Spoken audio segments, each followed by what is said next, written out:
गुरु प्यारी सत्संगत जी, राधा स्वामी जी। मैं चलता गया, रास्ते मिलते गए, राह के कांटे फूल बनकर खिलते गए। यह जादू नहीं, कृपा है मेरे सतगुरु की, वरना उसी राह पर लाखों फिसलते गए। गुरु प्यारी सत्संगत जी, एक बीबी ने बाबा जी से पूछा, सच्चे बादशाह, अगर दया मेर की कमी हो तो दया को पाने का आसान तरीका क्या है? बाबा जी का जवाब मिला, बीबी, हम हर रोज सुबह 3 बजे रहमत से भरी टोकरी लेकर निकलते हैं और जो मेरा प्यारा भजन सिमरन में बैठा होता है, उस टोकरी में से मैं उन पर दया मेर के फूल बरसाता हूँ। फिर बाबा जी ने बीबी से कहा, हमें बहुत अफसोस होता है कि हमारे लाखों करोड़ों सत्संगी हैं, उनमें से कुछ ही सौभाग्यशाली जीव हैं जो सुबह जागते हैं और सिमरन पर बैठते हैं और मालिक की दया मेर पाते हैं। बाकी संगत तो घरारे मारकर सो रही होती है। इसीलिए हमें बाकी सारी की सारी दया मेर की टोकरी वापस उठा कर लानी पड़ती है। हमें बहुत दुख होता है। इसीलिए प्यारों, बिना नागा भजन सिमरन करो, ताकि बाबा जी को दया मेर की टोकरी वापस ना लेकर जाना पड़े। कुल मालिक हमें रोज एक नई सुबह बख्शते हैं। हमें यह एहसास होना ज़रूरी है कि जो गलती मैंने कल की है, मुझे आज उस गलती को दोहराना नहीं है, बल्कि उस गलती को सुधारना है। हमारी आत्मा तभी शुद्ध होती है जब हम उस सतगुरु का ध्यान करते हैं, भजन सिमरन करते हैं, मन में नम्रता लाते हैं। क्या कभी हमने विचार किया है कि तेरी मेरी करते सारा जीवन व्यर्थ में गवा दिया है? हम इस संसार में क्या करने आए थे और कर क्या रहे हैं? विचार करें, जीवन बहुत छोटा है। इस कीमती वक्त का फायदा उठाएं और जितना समय मिले भजन सिमरन में लगाएं और बाबा जी की खुशियां पाएं। इसी के साथ एक छोटी सी साखी और है। बहुत समय पहले की बात है कि एक बार एक सेठ के पास एक आदमी काम करता था। सेठ उस आदमी पर बहुत विश्वास करता था।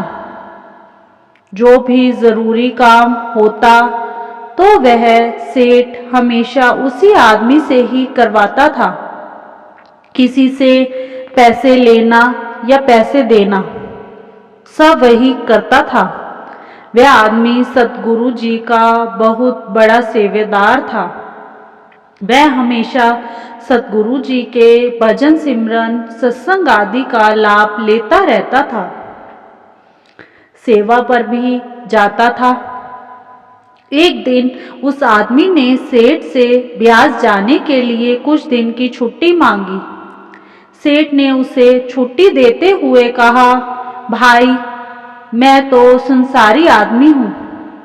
मैं तो आज तक कभी सत्संग नहीं गया और ना ही कभी ब्यास गया हूँ, ना ही अपने सतगुरु के कभी दर्शन किए हैं। मैं तो हमेशा दुकान के काम में व्यस्त रहता हूँ।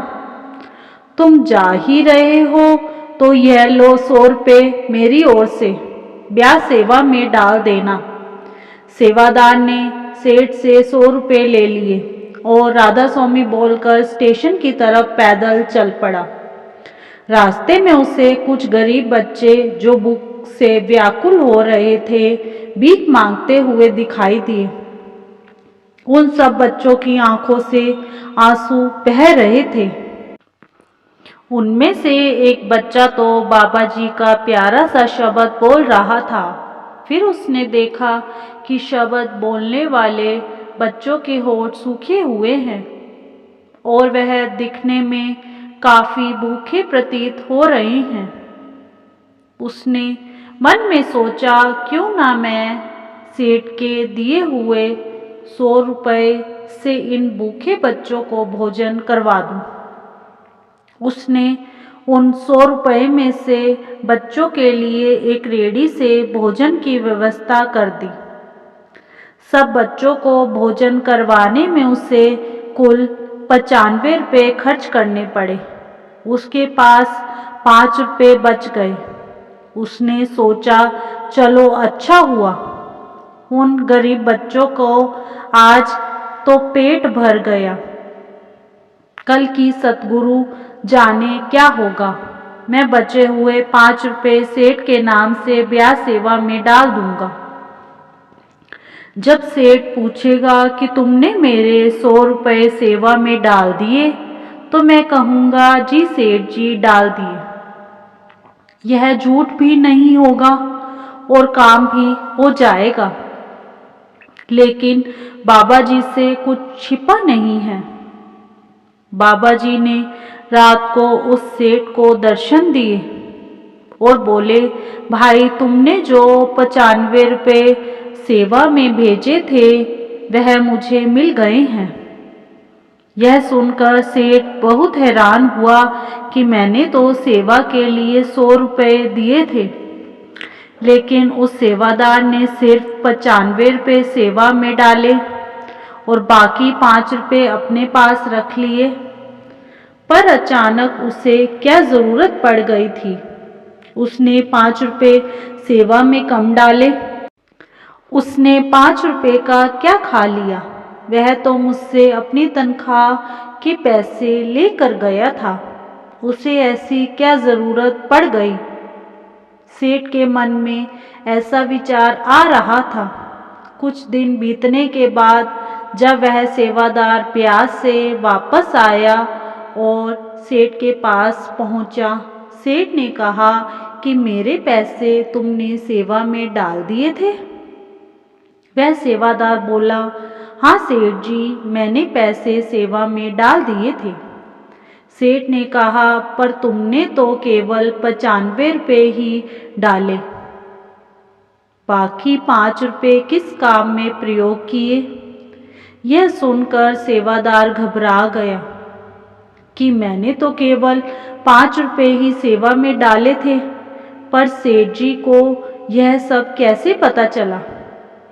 उसने सेठ को सारी बात बताई कि उसने 95 रुपये से कुछ गरीब बच्चों को भोजन करवा दिया था और मैंने सेवा में सिर्फ आपके नाम के 5 रुपये ही डाले थे। सेठ सारी बात समझ गया। वह बड़ा खुश हुआ तथा सेवादार के चरणों में गिर पड़ा और बोला, आप धन्य हो भाई, आपकी वजह से मुझे मेरे प्यारे प्यारे बाबा जी के घर बैठे ही दर्शन हो गए।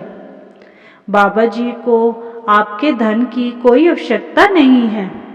सतगुरु को वह 95 रुपये स्वीकार हैं जो किसी जीव की सेवा में खर्च किए गए, और उस 5 रुपये का कोई महत्व नहीं है जो उसने सेवा में डाले।